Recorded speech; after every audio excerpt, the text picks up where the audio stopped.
Evening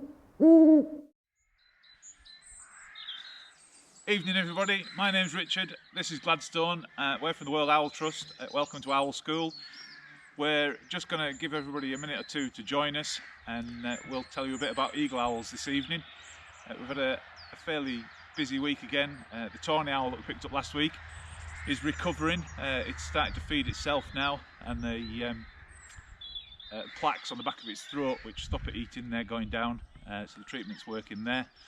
We've been building aviaries, feeding birds, and checking eggs in incubators. So we may do a little video on that at some stage through the week and post it online. You can actually shine the torch into them and see all the blood vessels spreading out around the eggs, and see air spaces and things in them. So it's quite interesting. So Gladstone is a European eagle owl, coming up to 3 years old now. Bubo bubo is the Latin name.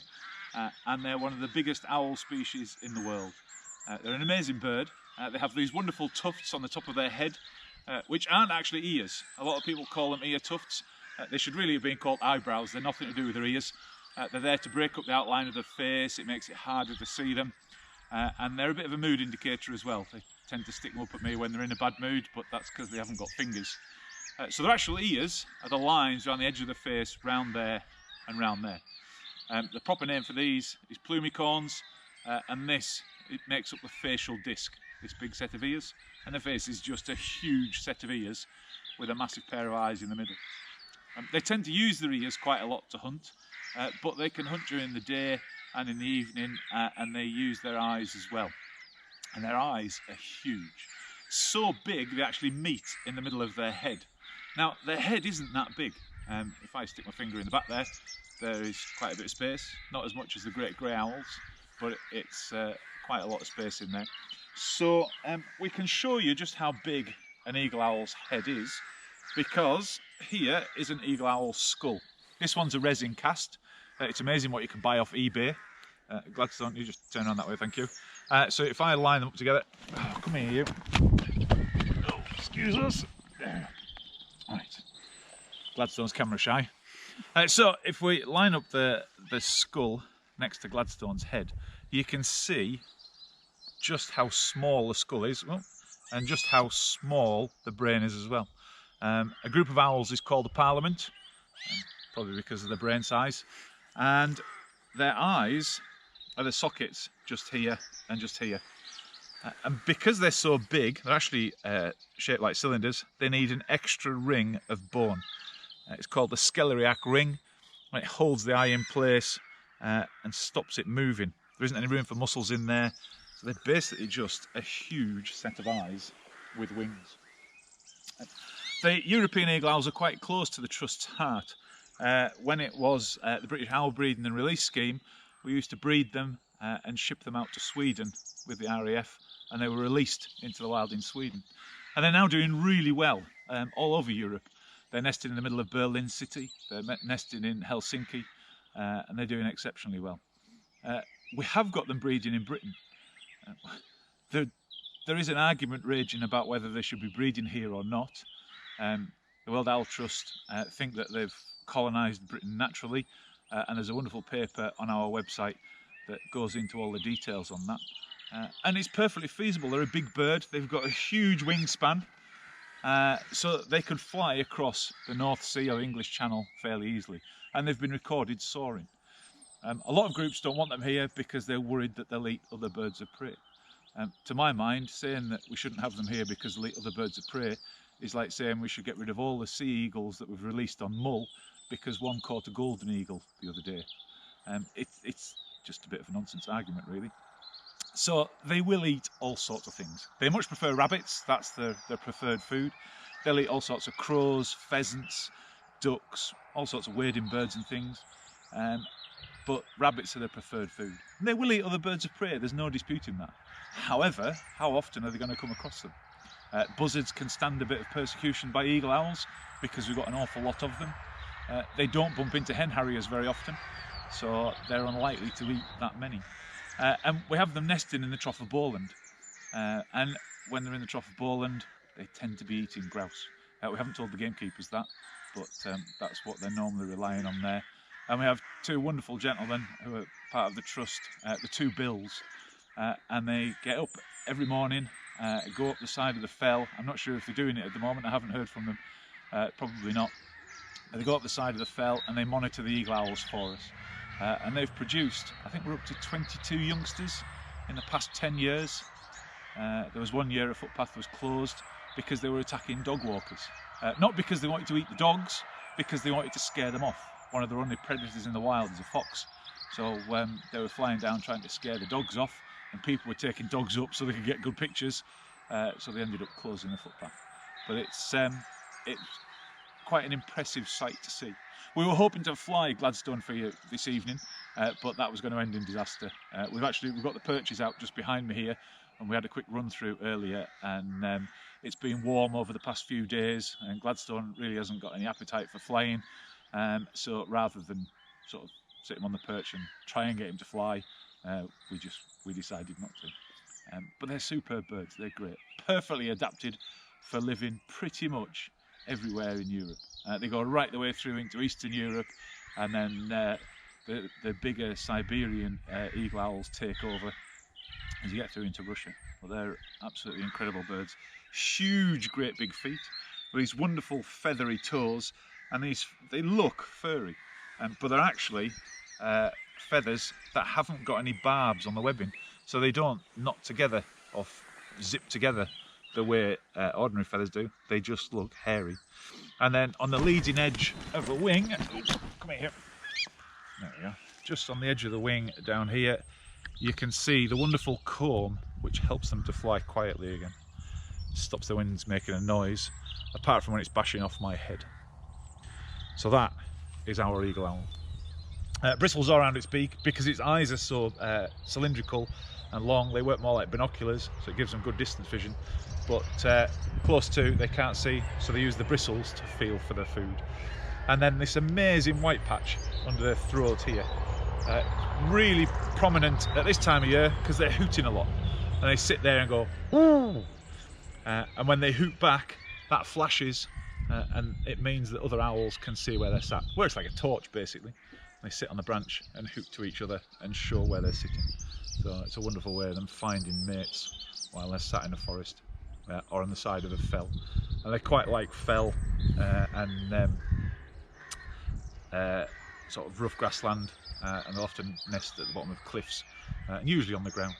Speaking of nesting, I have an eagle owl egg, always white, and that's about the size that Gladstone was when he hatched, 54 grams, and he's gone from there to this size. I say he is probably a she, weighing about 2.5 kilograms today, so yeah, quite some size. But from that to that in about 3 months, and the growth rate is phenomenal. There's a change in them every day, so they really are amazing birds. There's just an eagle owl hooting off to my left now. So there we go, those are our owls. I'm not sure if we've got any questions this evening. I should have said at the start, fire your questions in and we'll ask them, answer them for you. Everyone's been very well behaved, actually. Oh, okay then, right. I think because we have got some very avid followers Good who seem to be with us every week. So hi to Rosemary, hi to Kerry, hi to Paul. Rosemary says great news about the sick owl and the garden's looking good. Hi to Alan, hi to Gemma, hi to Tracy, hi to Pamela.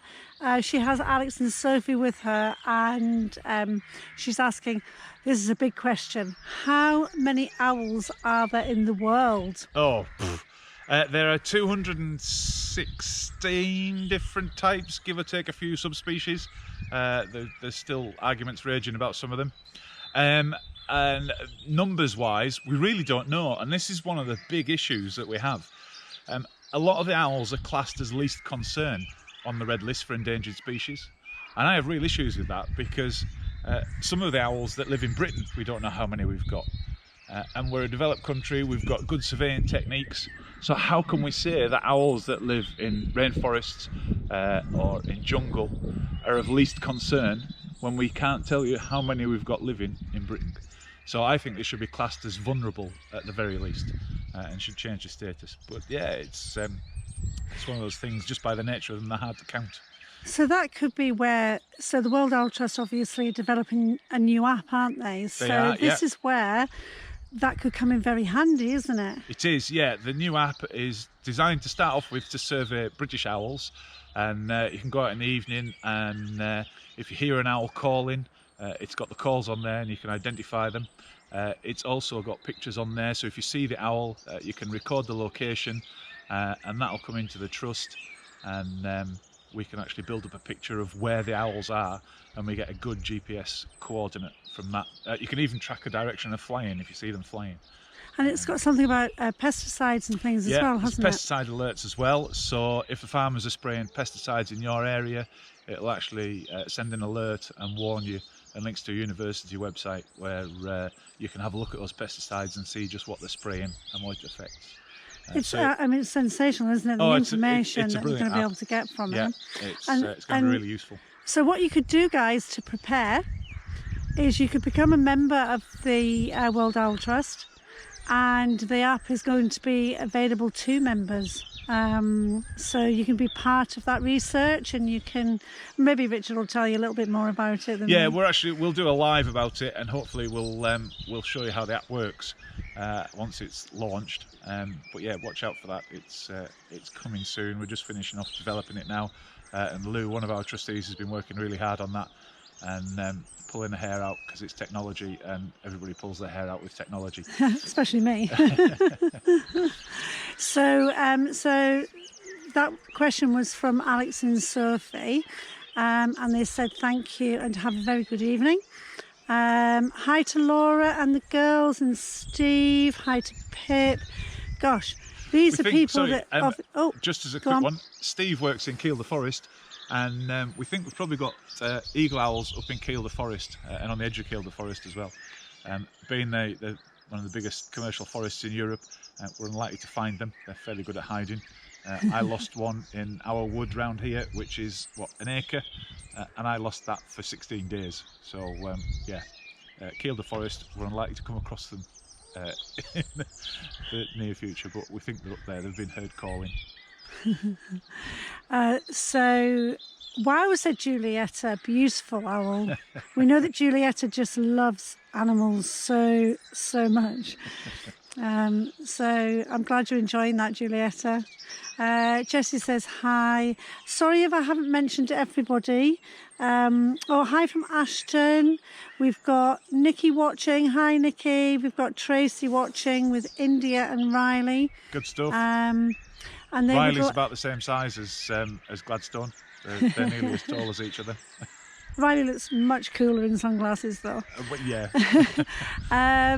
So India and Riley would like to know, what's your favourite owl, Richard? My favourite owl, after the teat owl, it's probably either the great grey owl or the white-faced owl, Dumbledore, who we must introduce you to again. We sort of announced our lives with Dumbledore, but you haven't met him again since. You've got to really excuse my husband's sense of humour, please. Okay. That's with your tea towel. The other person we haven't mentioned is Steve Gilchrist, who met Gladstone when Gladstone was much younger, and Gladstone actually did his first flight in Steve's garden and ended up landing in the stream right next to the garden. Still causes discussion, I think. Yeah.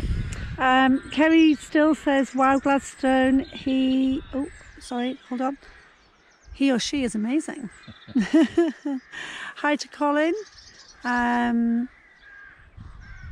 Riley's favourite owl is a snowy owl, and Kerry says, how many owls do you have, Richard? We've got about 50 owls here at the moment. Some of the trusts, and yeah, some of ours, we've put them together and we've got them breeding, and so we're producing some youngsters this year, hopefully. Fab. And Sarah Dunn says Gladstone is beautiful. Yeah, not quite as beautiful when it's sat in a tree and it's raining. They tend to lose their appeal quite quickly then. And of course they're not very waterproof because of the velvet coating across the top of the feathers. They absorb water quite quickly and tend not to want to fly in the rain. Is that why we don't stroke them then, particularly? Yeah, we've got a policy of not stroking the owls for the trust. You'll often see, I was doing it just before, you straighten feathers and things, so it doesn't damage the feathers, but it can take the waterproofing off the feathers. Gladstone's got a nice big shelter in his aviary, so if it's raining he can't get wet, or if he doesn't want to get wet he doesn't have to go and sit under the shelter. But yeah, we tend not to stroke owls, and you see them. There's one guy in a famous Scottish city, and he's on the Royal Mile, and his poor owl gets mauled constantly. Awful. So if you see people mauling owls like that and they're standing on the street and just begging for money, please avoid them. A lot of the time they're not even charities, they're just out there trying to make some money. India's favourite owl is a snowy owl as well. Are there any owls in London? This is from Pam. Are there any owls in London? Yes. And she loves owls. The tawny owls are now living in London. They nest in Hyde Park, and they've even been seen in Buckingham Palace Gardens as well. They often cough pellets up there. So they're about probably eating parakeets, young rats, mice, small birds. So yeah, they do quite well in London. Fab. Anna is saying that Gladstone is gorgeous, and she tuned in just a little bit late, so she's missed a couple of minutes. So apologies if this is the same question. I think she's saying, how old is Gladstone now? 3. Oh, I need to see more. Hold on, let me see if I can do this. Also, was it her egg earlier? No, that was actually an egg from Gladstone's parents. It's an infertile one, that.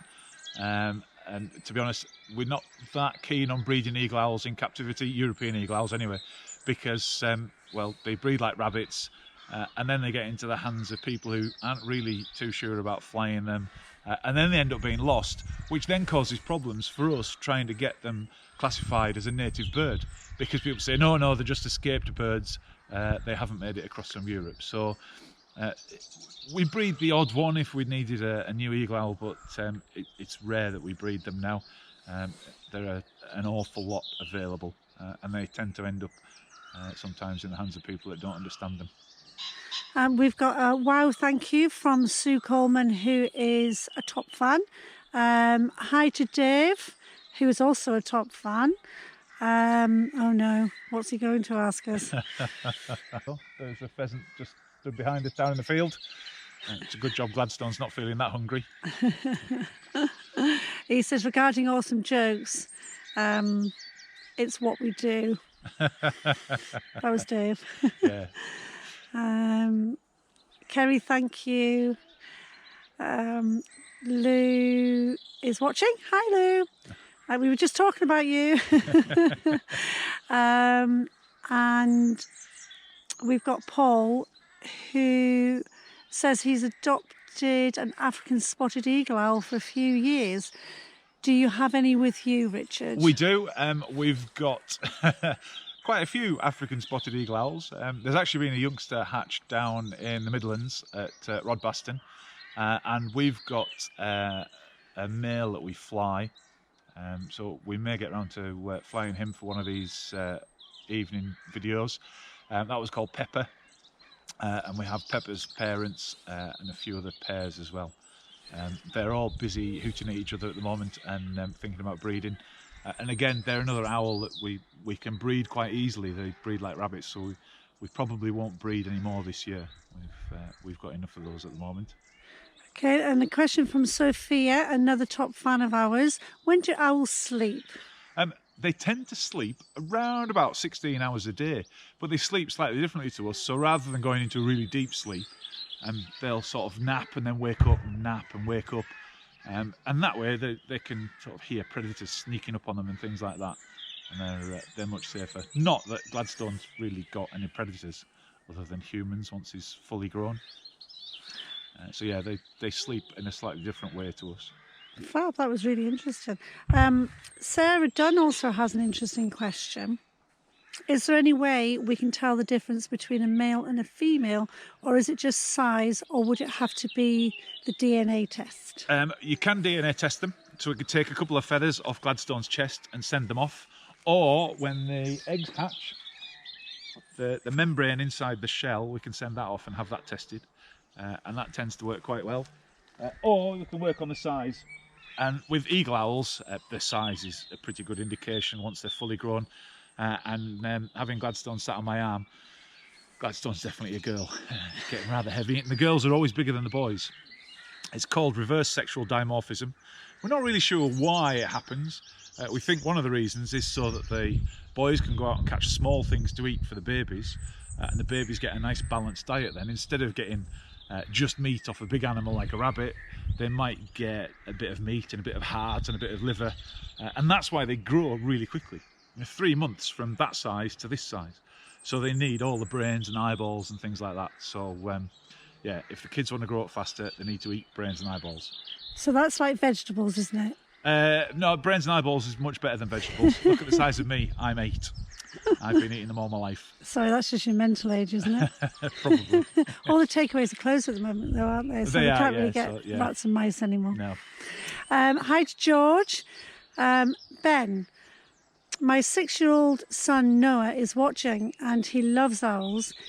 He asks, is an eagle owl nocturnal or do they fly in the day too? Here we go. This is a good one. This is a good one. So, you can tell when an owl comes out roughly by looking at the colour of its eyes. So if they have black eyes, they usually come out at night. Yellow eyes, they'll come out during the day. And orange eyes, like Gladstone, they'll come out at dawn and dusk. If you want to get really technical, the owls that come out at night are nocturnal. The owls that come out during the day are diurnal. And if an owl comes out... Oh, no. Should we make it a quiz? Get people to write in. Oh, we could do. Yeah. Yeah, Answer all right, next week. Yeah, we'll give you the answer next week. I'm going to have to remember now, thanks. Sorry. Don't forget to write your answers, guys. Yeah, send your answers in. Comments below of what you call an owl that comes out at dawn and dusk.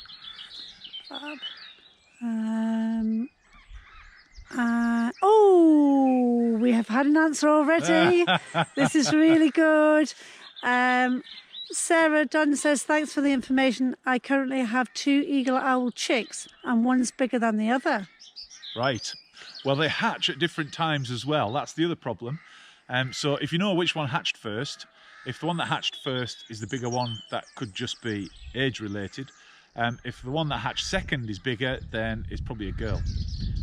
We tend to put felt tip on their heads once they've hatched so that we can identify them right the way through while they're growing until we can get rings on them. So we end up with red head and red back and red wing. It just makes it a bit easier while we're feeding them and keeping track of their growth. It's nice to come across the records, isn't it, actually? It is, yeah. Red wing and red head. We tend to feed them 4 times a day if we're hand rearing them. And some of the smaller owls will feed maybe 5 times a day just to help them put on a bit more weight. Who's doing night shift? Well, we tend not to bother with night shifts. Tony, our president, learnt to his cost that he actually didn't need to feed them at night. He could feed them during the day. But he spent a lot of time getting up in the middle of the night. And I'm surprised he's got hair because he must have pulled an awful lot out feeding them in the middle of the night and losing sleep. So that's our eagle owl. We'll probably sort of draw it to a halt there. Unless there's any more questions. Unless there's any more questions. While you're typing, thank you all for joining us and watching. If you could donate at the link to help the trust, because of course we can't go out and fundraise at the moment, then that would be great. And of course, £1 from every person who watched this video would see us well on the way to feeding birds and building new aviaries and housing them, and even help us developing our new centre. If you could share it as well, that would be great, so that more people can see it and we can get more people donating. And don't forget to do what you can to save the owls. Nest boxes, long grass, and just tell us if you see them. So thank you very much for your time. Stay safe. Don't forget to clap the NHS this evening, and enjoy the rest of your week. Thank you.